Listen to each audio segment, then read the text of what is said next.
ಇವತ್ತು ನಾನೊಂದು ಹೊಸ ಥರದ ಬ್ರೇಕ್ಫಾಸ್ಟನ್ನು ಮಾಡಿ ತೋರಿಸ್ತಾ ಇದ್ದೀನಿ. ನೀವು ಬೇರೆ ಬೇರೆ ರೀತಿ ತುಂಬ ಥರ ಮಾಡಿರ್ತೀರ.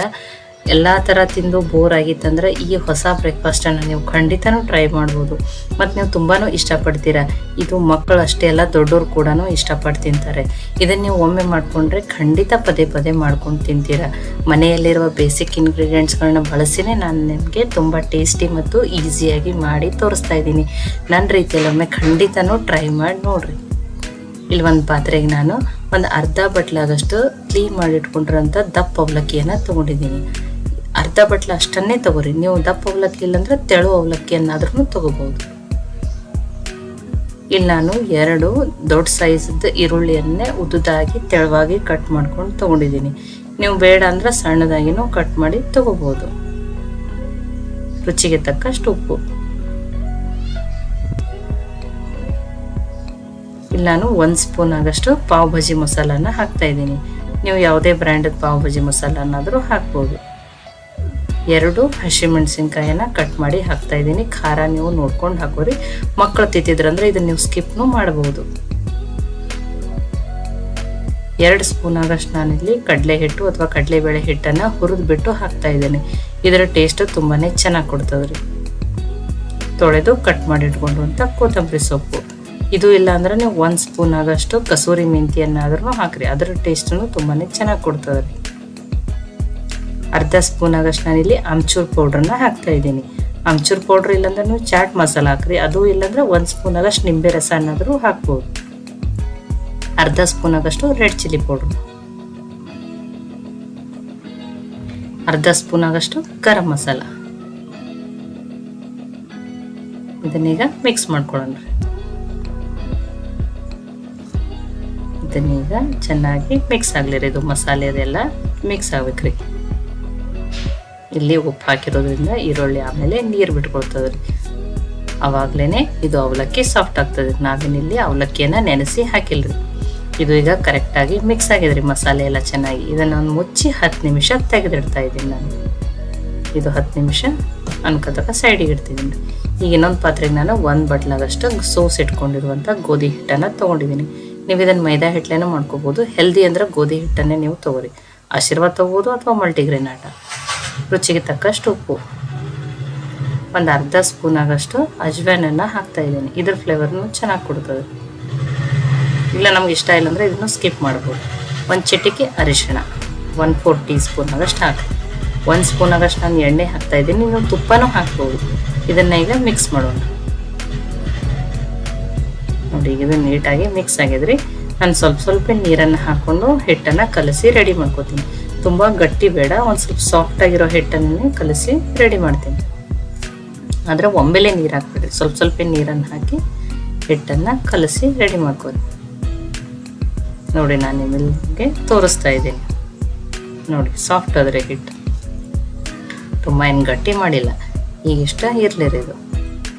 ಇದಕ್ಕೊಂದು ಸ್ವಲ್ಪ ನಾನು ಎಣ್ಣೆಯನ್ನು ಹಚ್ತಾ ಇದ್ದೀನಿ.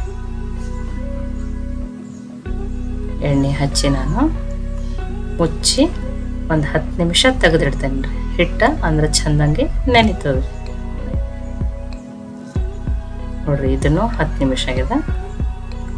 ಇಲ್ಲಿ ನೋಡಿ ಈರುಳ್ಳಿ ಉಪ್ಪು ಎಲ್ಲ ಹಾಕಿರೋದ್ರಿಂದ ಇದು ನೀರು ಬಿಟ್ಕೊಂಡದ. ನೋಡಿ ಇದು ಮಸಾಲೆನೂ ಹಿಟ್ಟನು ಎಲ್ಲ ಚೆನ್ನಾಗಿ ಮಿಕ್ಸು ಆಗ್ಯದ್ರಿ. ಮತ್ತೆ ಇಲ್ಲಿ ತೋರಿಸ್ತಾ ಇದ್ದೀನಿ ನೋಡಿ ಅವಲಕ್ಕಿನೂ ಈಗ ನೋಡ್ರಿ ನೆನೋದು ಸಾಫ್ಟ್ ಆಗ್ಯದ್ರಿ. ಈಗ ಇದು ಸ್ಟಫಿಂಗ್ ರೆಡಿ ಆಗ್ಯದ್ರಿ. ನೋಡಿ ಹಿಟ್ಟನು ನೆಂದದ್ರಿ. ಇನ್ನೊಂದು ಸ್ವಲ್ಪ ನಾನು ನಾದ್ಕೋತೀನಿ ರೀ. ಇನ್ನೊಂದು ಸ್ವಲ್ಪ ಮತ್ತಷ್ಟ ಸಾಫ್ಟ್ ಆಗ್ತೈತೆ. ನೋಡಿ ಹಿಟ್ಟು ನೆಂದನು ತುಂಬಾನೇ ಸಾಫ್ಟ್ ಆಗಿದ್ರಿ. ಫಸ್ಟನೇ ತುಂಬ ಗಟ್ಟಿ ಏನು ಕಲಸಿ ಇಟ್ಕೋಬೇಡ. ನೋಡಿ ನಾನಿಲ್ಲಿ ಚಪಾತಿ ಮಾಡೋ ತಗಡನ್ನೇ ತೊಗೊಂಡಿದ್ದೀನಿ. ಇದ್ರ ಮೇಲೇ ಲಟ್ಟಿಸಿ ತೋರಿಸ್ತಾ ಇದ್ದೀನಿ. ಇಲ್ಲಾಂದ್ರೆ ನೀವು ತಳವಾಗಿ ಹಿಟ್ಟು ಹಚ್ಕೊಂಡು ಲಟ್ಸ್ಕೋಬೋದು. ಇಲ್ಲಿ ಸ್ವಲ್ಪ ಇಷ್ಟು ಹಿಟ್ಟನ್ನು ತೊಗೋತಾ ಇದ್ದೀನಿ. ನಾವು ತುಂಬ ದೊಡ್ಡನು ತೊಗೊಂಡಿಲ್ಲ, ತುಂಬ ಸಣ್ಣನು ತೊಗೊಂಡಿಲ್ಲ. ಸ್ವಲ್ಪ ಕೈಗೆ ಎಣ್ಣೆ ಹಚ್ಕೊಂಡು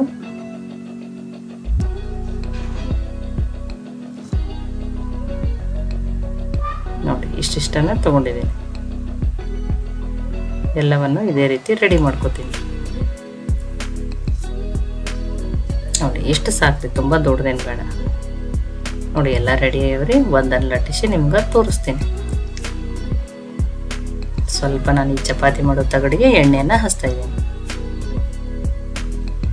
ಇದಕ್ಕೂ ಒಂದು ಸ್ವಲ್ಪ ಎಣ್ಣೆ ಹಚ್ಚಿದ್ದೀನಿ ರೀ. ಇದನ್ನು ತೆಳುವಾಗಿ ಲಟ್ಸ್ಕೊತೀನಿ ರೀ.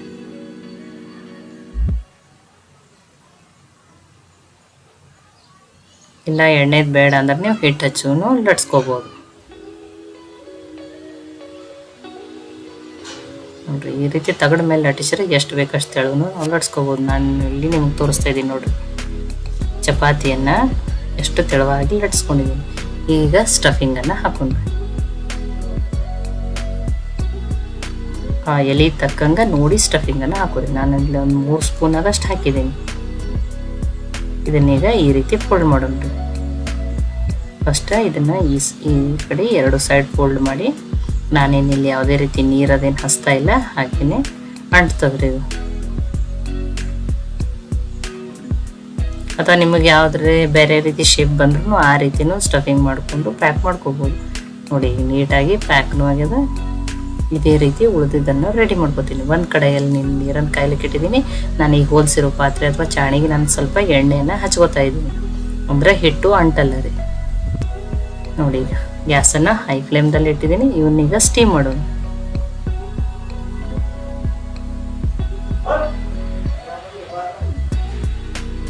ನೋಡಿ ಇದನ್ನು ಹೈ ಫ್ಲೇಮಲ್ಲೇ 5 ನಿಮಿಷ ನಾನು ಮುಚ್ಚಿ ಸ್ಟೀಮ್ ಮಾಡ್ತೀನಿ ರೀ. 5 ರಿಂದ 6 ನಿಮಿಷವಾಗಿ ಸ್ಟೀಮ್ ಆಗ್ತಾವ್ರಿ. ನೋಡ್ರಿ ಈಗ 5 ನಿಮಿಷ ಆದ್ಮೇಲೆ ತೋರಿಸ್ತಿದ್ದೀನಿ. ನಾನು ಗ್ಯಾಸನ್ನು ಆಫ್ ಮಾಡಿ ನೋಡ್ರಿ, ಅದು ಒಂಥರ ಹಿಟ್ಟು ಶೈನಿಂಗ್ ಆಗಿರ್ತದ್ರಿ. ಇದು ಸ್ಟೀಮ್ ಕರೆಕ್ಟಾಗಿ ಆದಮೇಲೆ ಹಿಟ್ಟನ್ನು ಯಾವುದೇ ರೀತಿ ಅಂಟ್ಕೊಳ್ಳಲ್ಲ. ಕರೆಕ್ಟಾಗಿ ಸ್ಟೀಮ್ ಆಗಿದೆ. ನೀವು ಇದನ್ನು ಬಿಸಿ ಬಿಸಿ ಹೀಗೇನೋ ಕಿಚಪ್ ಜೊತೆನೂ ತಿನ್ಬೋದು, ಹೆಲ್ದಿ ಬೇಕನ್ನೋರು. ಇಲ್ಲಾಂದ್ರೆ ನಾನು ಇನ್ನೊಂದು ಸ್ವಲ್ಪ ಹೊತ್ತು ಆರ್ಲಿಕ್ಕೆ ಬಿಡ್ತಾ ಇದ್ದೀನಿ. ಆರಿದ್ಮೇಲೆ ಇನ್ನೊಂದು ಸ್ವಲ್ಪ ಬೇಯಿಸ್ಕೋತೀನಿ ರೀ, ಮ್ಯಾಲಿನ ಲೇಯರ್ ಕ್ರಿಸ್ಪಿ ಮಾಡೋ ಸಲುವಾಗಿ. ಈಗ ಅದೇ ಒಂದು ಪ್ಯಾನ್ಗೆ 1 ಸ್ಪೂನ್ ಆಗಷ್ಟು ಎಣ್ಣೆಯನ್ನು ಹಾಕ್ತಾ ಇದ್ದೀನಿ. ನೀವು ಒಂದು ಸ್ವಲ್ಪ ಬೇಕಂದ್ರೆ ಇಲ್ಲಿ ಜೀರಿಗೆನೂ ಹಾಕೋಬೋದು.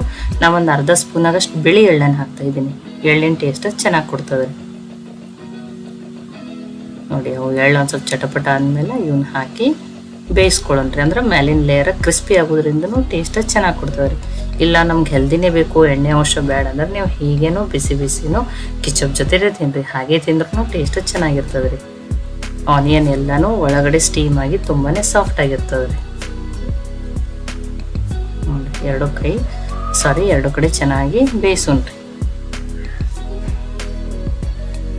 ಅಥವಾ ಇದ್ರೊಳಗೆ ಇನ್ನೂ ಯಾವ್ದಾರ ನಿಮ್ಗೆ ಸ್ಟಫಿಂಗ್ ಆಗಲಿ ಬೇರೆ ವೆಜಿಟೇಬಲ್ಸ್ ಬೇಕಂದ್ರೂ ನೀವು ಆ್ಯಡ್ ಮಾಡ್ಕೋಬೋದು. ಇದನ್ನ ಮಕ್ಕಳಿಗೆ ಬಾಕ್ಸಲ್ಲಿ ಕೂಡ ಹಾಕಿ ಕೊಡ್ಬೋದು ನೀವು.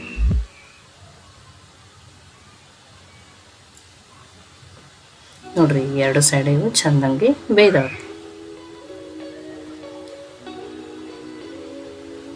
ನೋಡ್ರಿ ನಿಮ್ಗೆ ತೋರಿಸ್ತಾ ಇದ್ದೀನಿ. ಈ ರೀತಿ ಬೇಯಿಸ್ಕೊಂಡ್ರೆ ಮ್ಯಾಲಿನ ಲೇಯರ್ ಸ್ವಲ್ಪ ಕ್ರಿಸ್ಪಿ ಆಗ್ತದ್ರಿ. ಅವಾಗ ಟೇಸ್ಟ್ ಇಂದಾನೆ ಚೆನ್ನಾಗಿರ್ತದೆ ರೀ. ಇದನ್ನು ಬಿಸಿ ಬಿಸಿನೂ ಹಾಗೇನೆ ಚೆನ್ನಾಗಿ ಆಗ್ತದೆ. ಇಲ್ಲ ಅಂದ್ರೆ ನೀವು ಕಟ್ ಮಾಡಿಕೊಂಡು ಕಿಚಪ್ ಜೊತೆನೂ ತಿನ್ಬೋದು. ನಾನು ಒಂದು ಕಟ್ ಮಾಡಿನೂ ತೋರಿಸಿದ್ದೀನಿ ನೋಡಿ, ಕಟ್ ಮಾಡಿ ಫೋಟೋದಲ್ಲಿ ತೋರಿಸಿದ್ದೀನಿ. ಈ ರೆಸಿಪಿ ಅಥವಾ ಈ ಬ್ರೇಕ್ಫಾಸ್ಟು ನಿಮ್ಗೆ ಲೈಕ್ ಆಗಿದ್ರೆ ಶೇರ್ ಮಾಡಿ, ಕಮೆಂಟ್ ಮಾಡಿರಿ. ಖಂಡಿತನೂ ಹೊಸ ಬ್ರೇಕ್ಫಾಸ್ಟನ್ನು ಟ್ರೈ ಮಾಡಿರಿ. ಮತ್ತೆ ಒಳ್ಳೆ ರೆಸಿಪಿ ಜೊತೆ ಸಿಗೋಣ. ಎಲ್ಲರಿಗೂ ಧನ್ಯವಾದಗಳು. ಕನ್ನಡತಿ ಅಡುಗೆ ಚಾನಲ್ನ ಸಬ್ಸ್ಕ್ರೈಬ್ ಮಾಡಿ, ಬೆಲ್ ಐಕಾನ್ ಪ್ರೆಸ್ ಮಾಡಿ.